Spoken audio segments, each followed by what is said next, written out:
शुरू अल्लाह के नाम से जो बड़ा मेहरबान निहायत रहम वाला है। सूरज की कसम और उसकी रोशनी की, और चांद की जब उसके पीछे निकले, और दिन की जब उसे चमका दे, और रात की जब उसे छुपा ले, और आसमान की और उस जात की जिसने उसे बनाया, और जमीन की और उसकी जिसने उसे फैलाया, और इंसान की और उसकी जिसने उसके आज़ा को बराबर किया,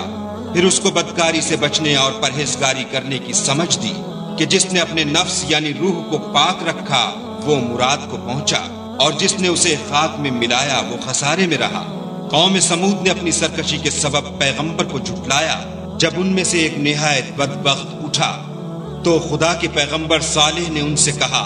कि खुदा की ऊंटनी और उसके पानी पीने की बारी से हजर करो, मगर उन्होंने पैगंबर को झुटलाया